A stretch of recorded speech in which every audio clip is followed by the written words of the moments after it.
notre dynamique SG et mon porte-parole, l'ONG OIDH, Amnesty International, qui fait beaucoup dans l'ombre, le CIDDH, la FIDOP, Frontline Defender et Novox Côte d'Ivoire de ma dynamique petite sœur Yvonne Tova. Ils nous ont appuyés sur tous les plans. Que Dieu vous bénisse. Nos remerciements également à tous les leaders de l'opposition, avec à leur tête le président Henri Konan Bédié, qui se sont mobilisés et qui ne nous ont jamais oubliés, ni dans leurs discours, ni dans leurs négociations. Excusez-moi, je vais remonter le texte. Ici, ça ne marche pas. Ok. Nous remercions les guides religieux qui sont connus pour agir efficacement dans l'ombre. Que le Seigneur vous rende vos démarches et vos prières en faveur de tous les prisonniers. Enfin, il est important pour nous de remercier le formidable peuple de Côte d'Ivoire qui, malgré ses souffrances, trouve la force de plaisanter et de garder le sourire. Grâce à vous, nous avons supporté dignement cette épreuve.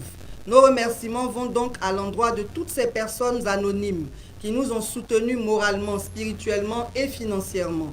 Que le Seigneur bénisse abondamment toutes ces bonnes volontés qui ont porté assistance à nos familles. Vous vous êtes mobilisés dans toutes vos couches et nous n'avons pas le droit de vous trahir. Sachez que notre priorité réside dans votre bien-être à travers l'instauration d'un état de droit et une meilleure gouvernance de nos ressources. Pour vous, nous irons jusqu'au bout de ce combat. Ce programme qui inclut la libération de tous les prisonniers politiques, le retour sécurisé des exilés et le règlement courageux de certaines questions sensibles, dont la nationalité, l'immigration et la gestion du foncier. Et cela ne peut se faire qu'à travers un dialogue inclusif que nous appelons de tous nos voeux depuis le début de notre lutte pour un état de droit. Nous demandons donc encore une fois ce dialogue inclusif après la libération de tous les prisonniers politiques et le retour de tous les exilés. Tels que les leaders de l'opposition ont été arrêtés et sont libres, nous souhaitons la libération de tous ceux qui ont exécuté leur mot d'ordre. Donc, après 2 mandats sans réconciliation, nous espérons que ce dernier mandat qui a fait tant de victimes, cela sera celui de la vraie réconciliation, sans ruse et sans faux fuyants. Que Dieu bénisse la Côte d'Ivoire et nous aide à la restauration d'un état de droit. Je vous remercie. Merci. Après donc l'intervention de la présidente, vous avez le micro pour les éventuelles questions. Le nom et l'organe de presse. Marcel Dujunio. Marcel Dujunio.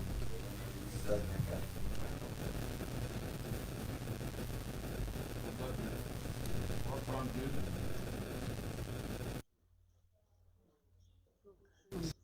Le second.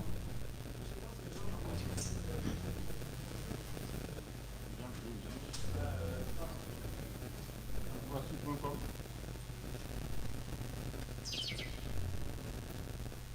Madame.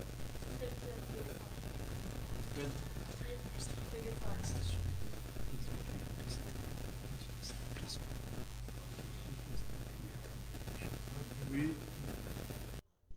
Renaud Phobia de la voix de la diaspora. Radio la voix de la diaspora. J'attends mal le nom, s'il vous plaît. Renaud Phobia, la voix de la diaspora. D'accord. Renaud Phobia.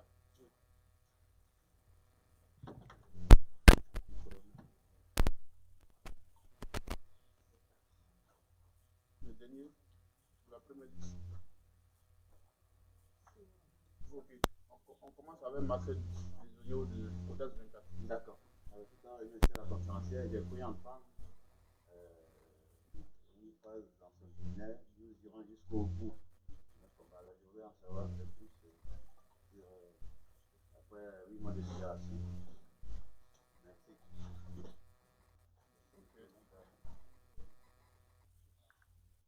Jean-Président. Je voudrais d'abord remercier la présidente de l'ACI. Je voudrais savoir, vous avez été libéré notamment déjà, et vous avez eu des auditions. C'est sur la base de quoi vous avez été complètement mis en liberté. Est-ce que les juges ont décidé de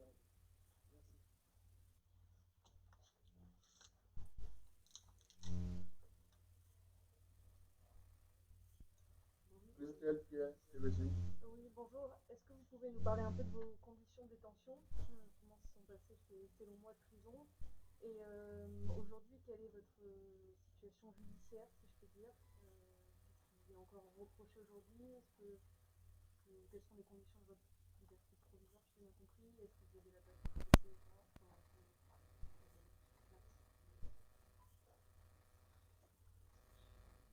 Renaud Kobia. Bon, madame, avant moi, a parlé d'un sujet que je vais aborder, les conditions, les termes de la liberté provisoire qui vous a été accordée. Et puis, est-ce que cette liberté provisoire-là vous permet de mener, puisque tout à l'heure vous avez dit que vous allez partir jusqu'au bout. On sait dans notre pays que quand on vous accorde la liberté provisoire, il y a certaines activités que vous ne pouvez pas mener. Est-ce qu'elles ne vont pas vous créer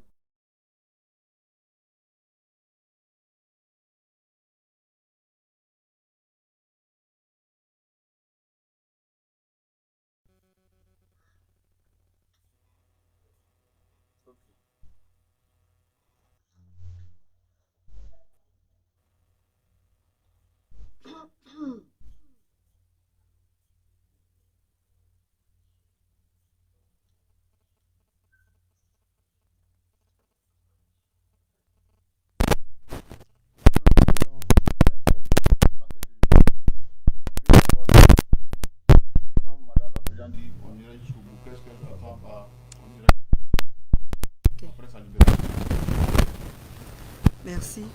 Merci vraiment à vous tous d'être là. Nous sommes une organisation de la société civile et notre rôle, c'est de veiller à ce que les principes démocratiques et citoyens soient respectés dans le pays. Quand ce n'est pas respecté, il est de notre devoir de le dénoncer. C'est d'ailleurs ce que nous avons fait en combattant le 3e mandat qui, malgré tout, s'est fait. Et donc, quand nous disons que nous allons aller jusqu'au bout, c'est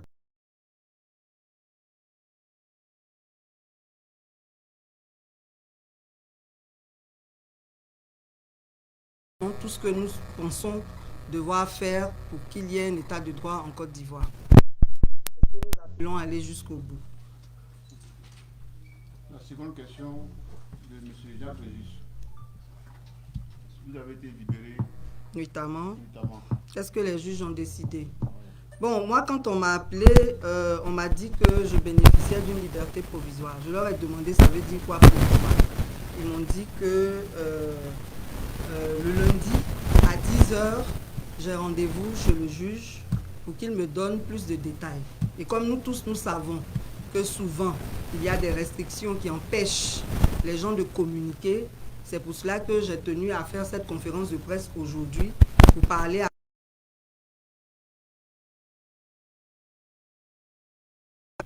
c'est lundi que nous serons tous le cadre juridique réel de cette liberté provisoire, ou du moins son contenu.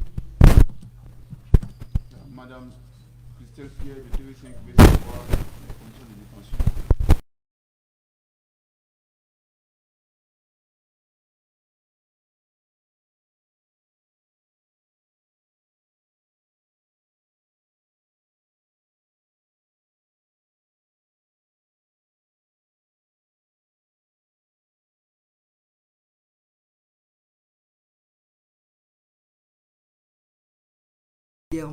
Nous sommes d'abord en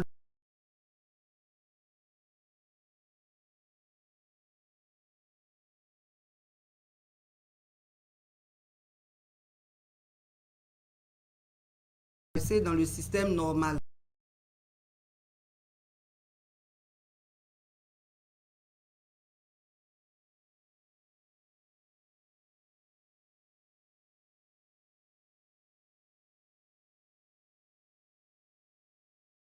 Mais certains témoignent d'avoir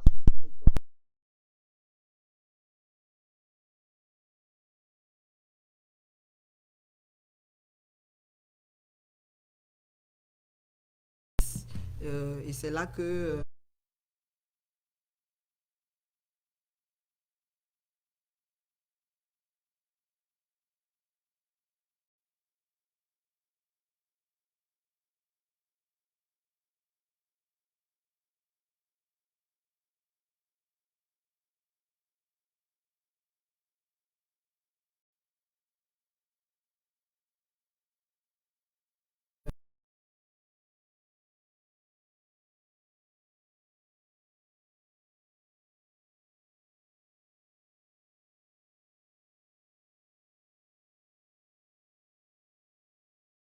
Donc, les conditions de détention, vraiment, c'est une question qui est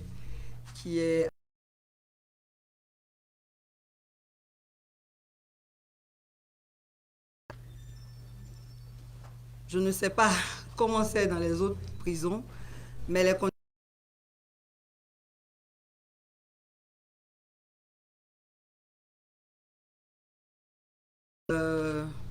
on n'avait pas le droit de communiquer. Et quand c'est comme ça, c'est difficile parce que une fois que les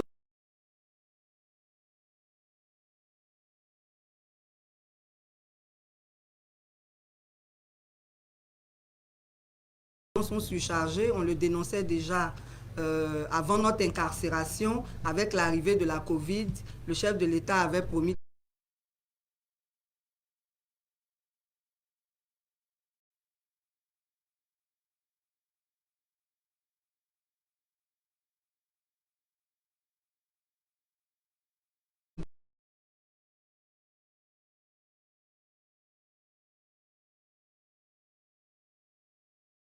au troisième mandat et de la désobéissance civile. Les prisons sont actuellement surchargées, on en libère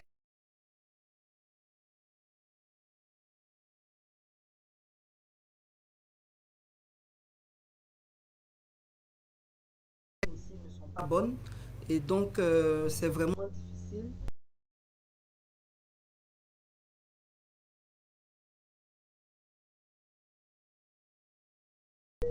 L'administration pénitentiaire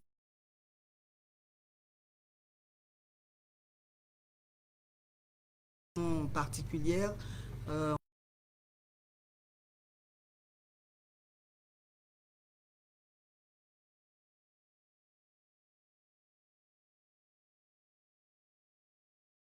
L'objectif d'emprisonner quelqu'un, hein, c'est de le priver de certaines choses, lui faire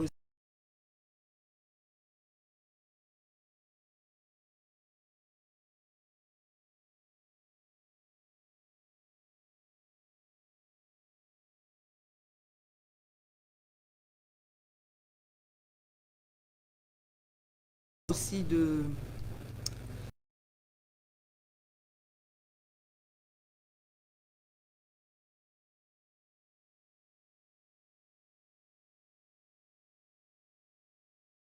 vous voyez, donc dans une cellule, il y a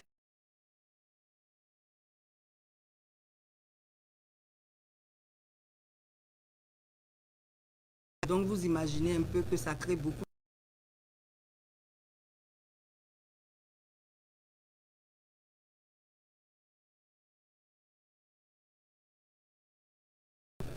Donc si vous voulez d'autres précisions,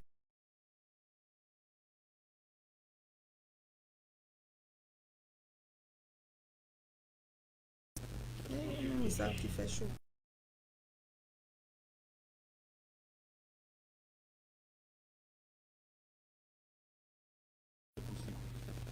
Mais bien sûr, moi je pense que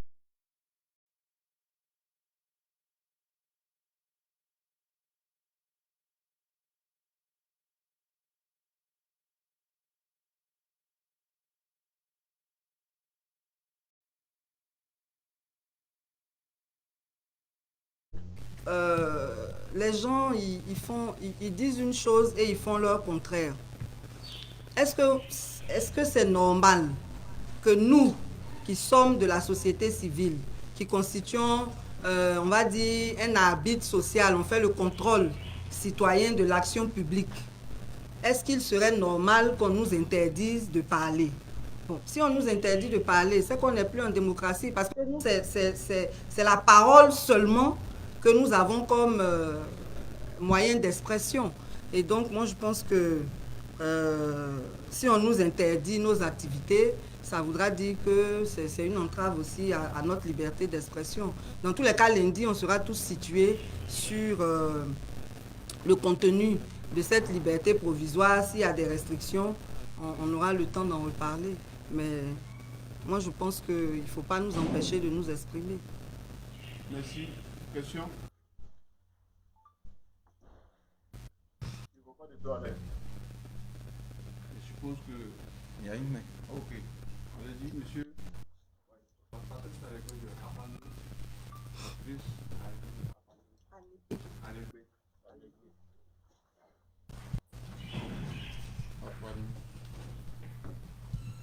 Une autre main. Bon, allez-y, Baptiste, en attendant que quelqu'un ne soit exprimé. À la suite des mouvements qui ont eu lieu lors de la période électorale, il y a eu des morts, etc. Ils ont été donc pris et mis en prison. Est-ce que vous avez un regret aujourd'hui par rapport à tous ces événements-là? Et puis ensuite, quel est votre moral et quel message vous voulez porter au Sénat?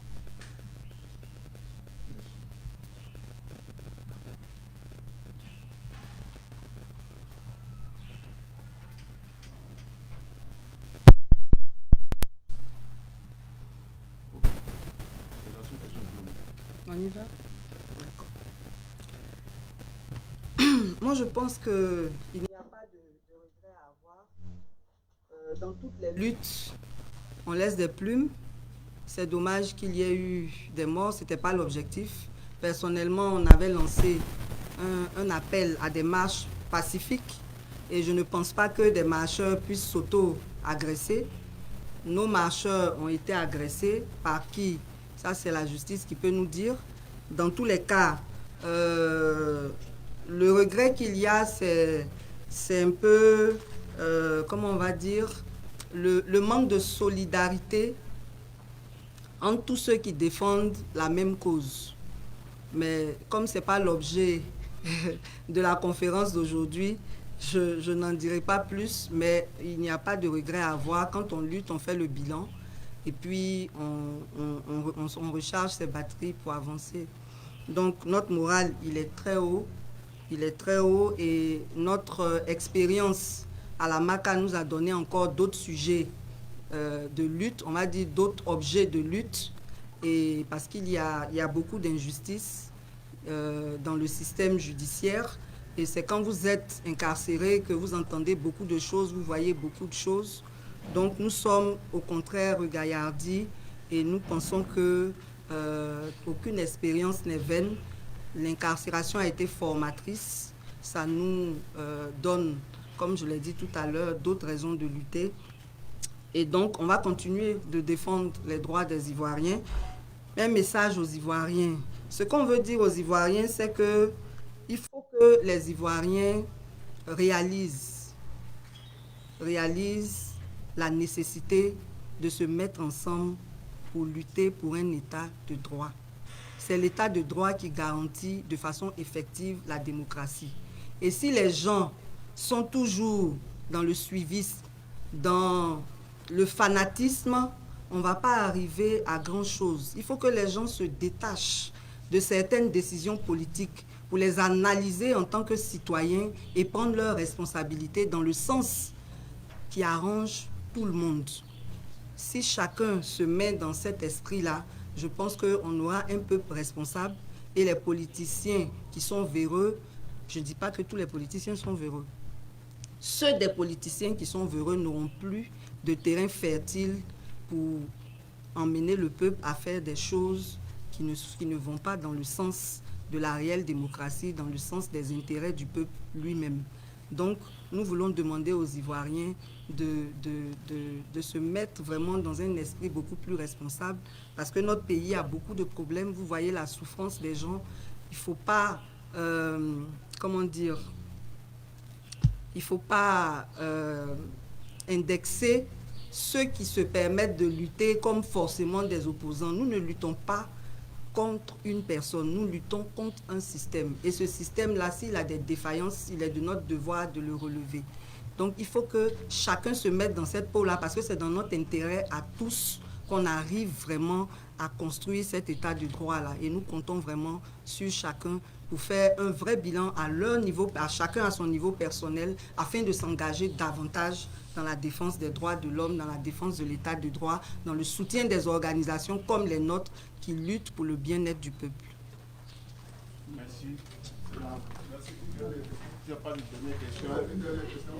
Ok. Il y a de l'AFP. Pardon? AFP. Ok. AIP.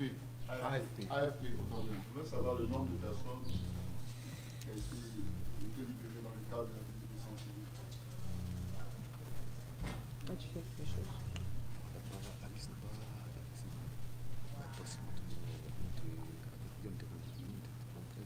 Mais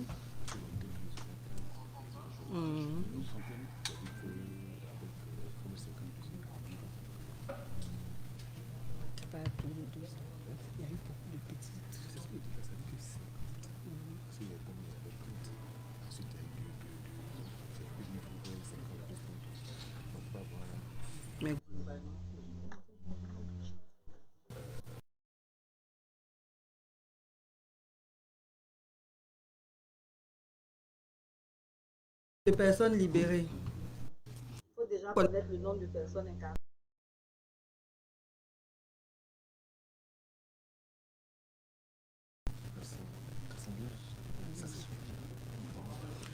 Bon, en fait, le nombre total il y a plus de 400 personnes qui ont été arrêtées dans le cadre de la désobéissance civile. Mais comme les libérations se font de façon décousue, et puis ce n'est pas vraiment transparent, on n'a pas le point précis des libérations, parce que parfois vous êtes là, on dit on a libéré 5, on a libéré 10. Bon, on n'a pas toujours les moyens de vérifier, mais on doit être autour de 130 personnes à l'heure actuelle. Merci. S'il n'y a plus de questions, Madame la Présidente, mot de fin, on va déclarer la conférence. C'est bon, c'est fini. Plus de questions. D'accord. Ok. Bon, le mot de fin, c'est vraiment de remercier